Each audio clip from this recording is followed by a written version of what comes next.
मारपीट की है, ये कितपत आपको सही लगता है? जब आप हिंदी में समझते नहीं हो, मराठी में समझते हो, इंग्लिश में समझते नहीं हो, हाथ जोड़ के समझते नहीं हो, तो फिर ये तो हमारी स्टाइल है शिवसेना की। हमें यही स्टाइल में समझाना आता है। आज के बाद ऐसा कभी काम होगा नहीं, आज के बाद रहेगा तो मतलब महाराज के तरह होगा, सबसे मिलके रहूंगा।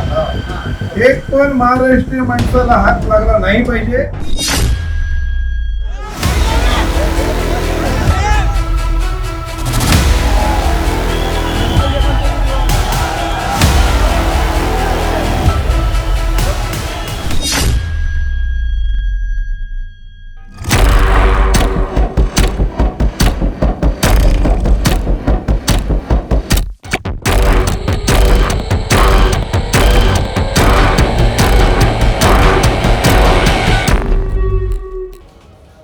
मतलब अगर बात नहीं मानी जाएगी तो किसी के ऊपर भी लात घूसे और थप्पड़ बरसाने का लाइसेंस मिल जाएगा क्या?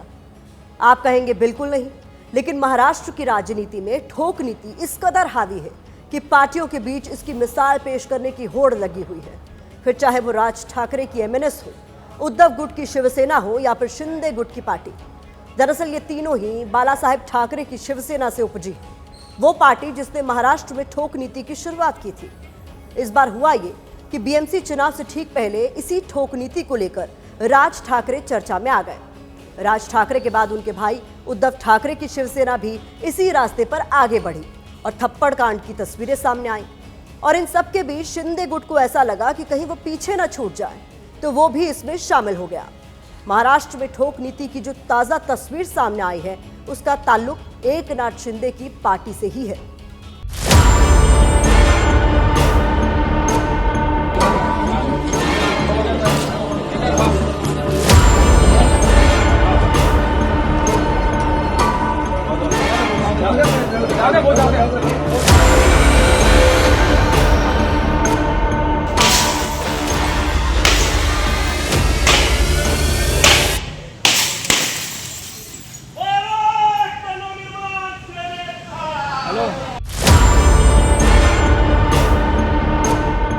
एक पण महाराष्ट्रीय माणसाला हात लागला नाही पाहिजे, नाही तर हा हात तुझ्या कुठे लटकेल रिक्षा चालवला कामाला ते येणारा काळ सांगेल। ठीक आहे।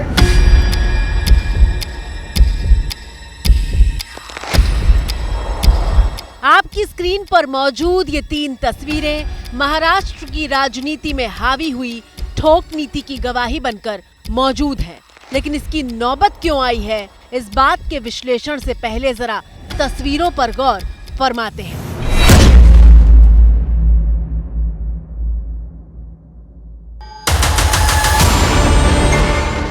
तस्वीर में एक्शन से पहले किरदार को समझ लेते हैं। बनियान और लाल रंग की टाल कमर में बांधे ये एकनाथ शिंदे की शिवसेना के बुल्ढाना से विधायक संजय गायकवाड़ है।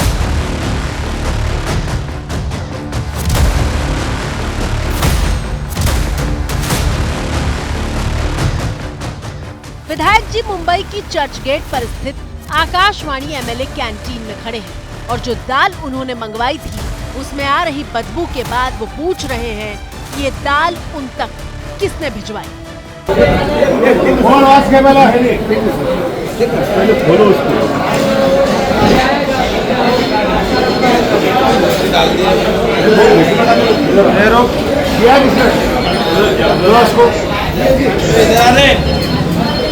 कई लोग दाल के पैकेट से आ रही बदबू पर हामी भरते हैं, लेकिन विधायक जी को वो चेहरा नहीं मिल रहा था जो खराब हो चुकी दाल उन तक पहुंचाने का जिम्मेदार था।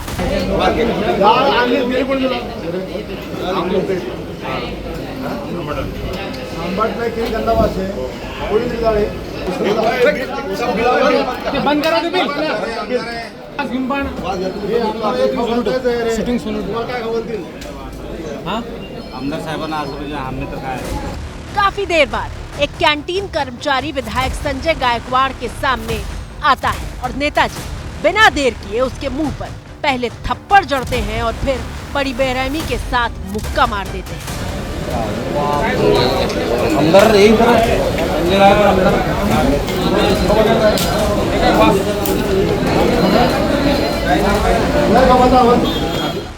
इस तस्वीर को देखिए। ये हमारे वो नेता हैं जिन्हें जनता ने चुना है, लेकिन ये खुद को कानून से ऊपर समझते हैं। जिसे मारा वो शख्स नीचे बैठा है और विधायक जी टेबल पर रखी थालियों में से दाल की कटोरियां उठा कर उसे सूंघ कर चेक कर रहे हैं। इसके बाद विधायक जी से कैंटीन का कर्मचारी हाथ जोड़कर माफी भी मांगता है, लेकिन संजय गायकवाड़ का गुस्सा शांत नहीं होता। वो एक बार फिर से थप्पड़ और घूंसों की बरसात कर देते हैं। संतोष, ये जरा पैक कर आणि पुढे एंट्री करायला बोलो। ठीक है।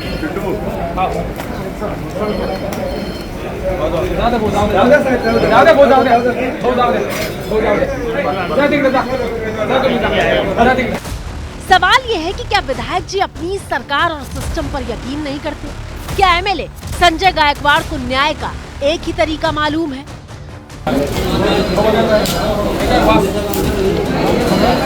ये सवाल इसलिए क्योंकि संजय गायकवाड़ को अपनी किए पर पछतावा तो दूर की बात, गर्व महसूस हो रहा है। कल रात में रूटीन खाने के लिए मैंने ऑर्डर किया दाल चपाती और चावल। तो मैंने पहला निवाला खाने के बाद में मुझे महसूस हुआ कि ये खाने में कोई प्रॉब्लम है। सेकंड निवाला खाने के बाद में मुझे 1 मिनट के अंदर मुझे वोमिटिंग हो गई। मैं बाथरूम में जाके मैंने वोमिटिंग किया और जब मैंने स्मेल लिया वो दाल चावल का तो बहुत गंदी महसूस किया है। सो मैंने मेरे पीयू को बता चलो ज़रा पूछते कि ये खाना क्या दिया कर।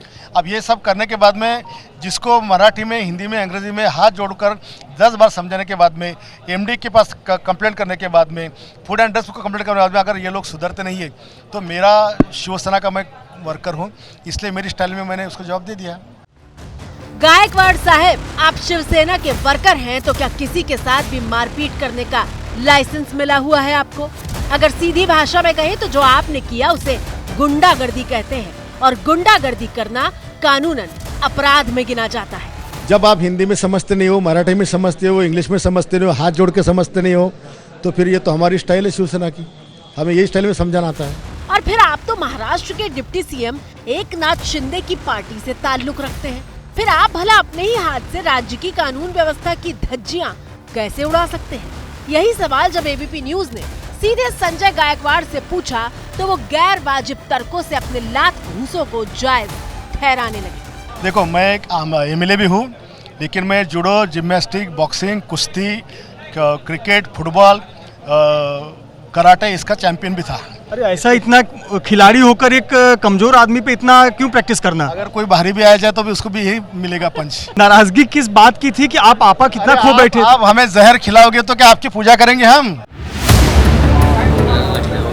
वाह नेताजी वाह, आपको जूडो, जिम्नास्टिक, बॉक्सिंग और कुश्ती आती है तो क्या जहां मन आए वहां अपने इस कौशल का प्रदर्शन करने लगेंगे आप?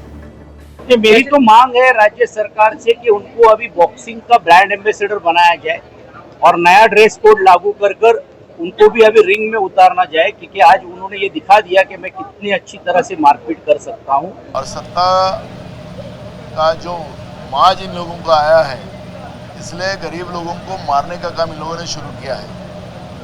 कानून इनके हाथ में है, सब है, तो कानून हाथ में लेने की क्या जरूरत है? को यहाँ एक व्यक्ति को यहाँ पीट दिया क्योंकि दाल खराब थी, खाना खराब थी। आपको लगता है सही है ये?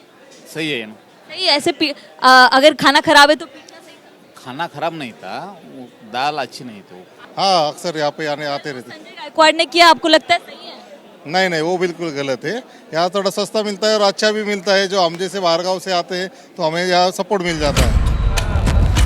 कैंटीन कर्मचारी की पिटाई का मुद्दा महाराष्ट्र विधानसभा में उठा जब शिवसेना उद्धव ठाकरे गुट के एमएलसी अनिल परब ने कार्रवाई की मांग की तो सीएम देवेंद्र फडणवीस ने कहा कि ऐसी किसी हरकत का समर्थन नहीं होगा। आणि निश्चितच अशा प्रकारचं वर्तन हे आपल्या कोणाहीकरता भूषणावं नाही। याच्याने विधिमंडळाची आणि आमदार म्हणून आपली सगळ्यांचीच प्रतिष्ठा, प्रतिमा कुठेतरी कमी होते आणि म्हणून निश्चितपणे मला असं वाटतं की अतिशय गंभीर बाब आहे। आपण आणि माननीय अध्यक्ष या दोघांनी याचा कॉग्निझन्स घ्यावा आणि या संदर्भात काय पुढील कारवाई करायची ते आपण करावी। देवेंद्र फडणवीस कह तो रहे हैं कि ऐसी घटना का समर्थन नहीं करेंगे, लेकिन सच्चाई ये है कि संजय गायकवाड़ एक नहीं बल्कि 8 बार ऐसी घटनाओं को अंजाम दे चुके हैं। वो संजय गायकवाड़ ही थे जिसने राहुल गांधी की जुबान काटकर लाने वालों को 11 लाख रुपए देने का बयान दिया था, जबकि चुनाव के दौरान गायकवाड़ ने कहा था कि जनता जो वोट देती है उनको सिर्फ मटन, पैसा और शराब चाहिए होता है। जरा सोचिए, जिन्हें हम वोट देकर देश के कल्याण का जिम्मा सौंपते हैं, वो जनता और उसके वोट के लिए कैसी शर्मनाक सोच रखते हैं। लेकिन कहानी यहाँ सिर्फ संजय गायकवाड़ की नहीं है। दरअसल महाराष्ट्र में ठोक नीति की हवा चल पड़ी है, जिसके जो मन आ रहा है वो कर रहा है।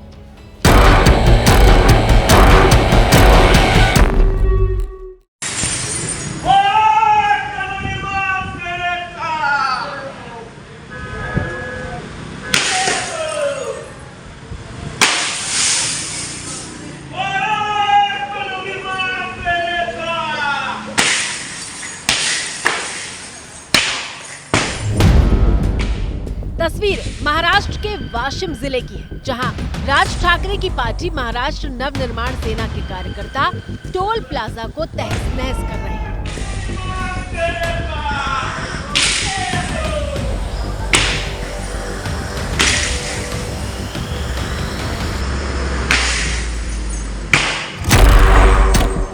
क्या ये बर्ताव किसी राजनीतिक पार्टी के कार्यकर्ताओं का होता है? ये लोग खुद को नेता कहते हैं।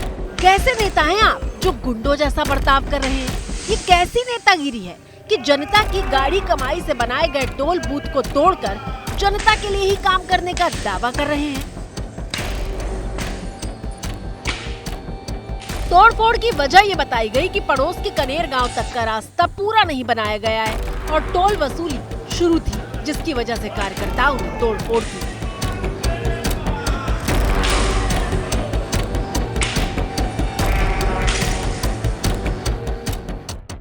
और राज ठाकरे की पार्टी की गुंडागर्दी की कोई इकलौती मिसाल नहीं है। जरा अगली कहानी भी सुन लीजिए।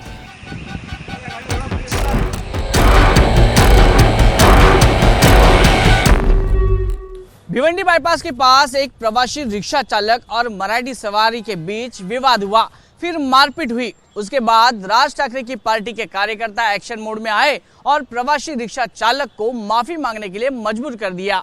आज जी पण आम्ही घटना बघितली, हा आमच्या हातामध्ये भेटला। यांची एवढी हिंमत होते की हे हात उचलायला लागले, परंतु हे जास्त दिवस चालणार नाहीये। आज तो आपल्या समोर माफीनामा जाहीर करतोय। माफीनामा जाहीर करतोय। आज के बाद ऐसा कभी काम बात सिर्फ माफी पर नहीं रुकी। माफी के बाद वीडियो में अगली आवाज एमएनएस नेता की सुनाई दे रही है, जो चेतावनी देते हुए कह रहे हैं कि मराठी युवक को छुआ तो उस हाथ का पता नहीं मिलेगा जिससे छुआ था। एक पण महाराष्ट्रीय माणसाला हात लागला नाही पाहिजे, नाही तर हा हात तुझ्या कुठे लटकेल रिक्षा चालवता कामा नये ते येणारा काळ सांगेल। ठीक आहे।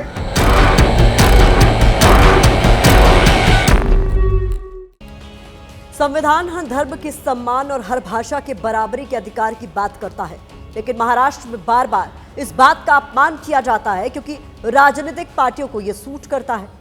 जब एमएनएस के बवाल की तस्वीरें महाराष्ट्र के कोने कोने से आने लगी तो आज राज ठाकरे ने एक्स पर लिखा, बहुत साफ निर्देश, पार्टी से कोई भी अखबार या न्यूज चैनल से बात नहीं करेगा और सोशल मीडिया पर भी कोई वीडियो नहीं डालेगा। जिनके पास मीडिया से बात करने का जिम्मा है वो भी पहले राज ठाकरे से इजाजत लेंगे। अब सवाल यहाँ ये है कि राज ठाकरे तो यही चाहते थे कि उनकी ठोक नीति की चर्चा हर तरफ हो, तो फिर भला उनकी इस पोस्ट के पीछे मकसद क्या है? दरअसल इसके पीछे राज ठाकरे को अपना क्रेडिट खोने का डर है। और डर क्यों है, चलिए वो समझते हैं।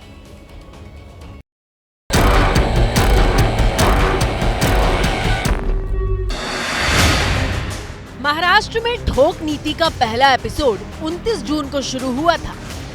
तुम क्या बोले? क्यों मराठी बोलेगा? अरे मार गया। क्यों मराठी बोलने का मतलब? हमको थोड़ी मालूम है, कभी कंपलसरी हुआ सीखने का, सीखना पड़ेगा हमको। आप मुंबई से सटे मीरा रोड इलाके में जोधपुर स्वीट्स के मालिक को राज ठाकरे की पार्टी एमएनएस के कार्यकर्ताओं ने सिर्फ इसलिए घेर रखा था क्योंकि उन्हें मराठी नहीं आती थी। कौन से राज्य में काम कर रहे हो? महाराष्ट्र में ना, इतना मालूम है। और बस जैसे ही दुकानदार बाबूलाल चौधरी कहते हैं कि सारी भाषाएं महाराष्ट्र में बोली जाती हैं, तो उन पर थप्पड़ों की बरसात होने लगती है। महाराष्ट्र में कौन सी भाषा बोली जाती है? सब भाषा बोलते हैं। कोणता माझ्या अब इसे राज ठाकरे की पार्टी एमएनएस की गुंडागर्दी नहीं कहेंगे तो क्या कहेंगे, लेकिन एमएनएस तो इस गुंडाई पर भी सीना चौड़ा करके घूमती है।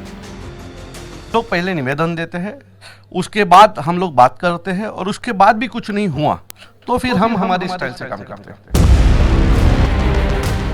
महाराष्ट्र में इस घटना के बाद राजनीति कितनी तेजी से बदली, इसे समझने के लिए दूसरी तस्वीर देखिए।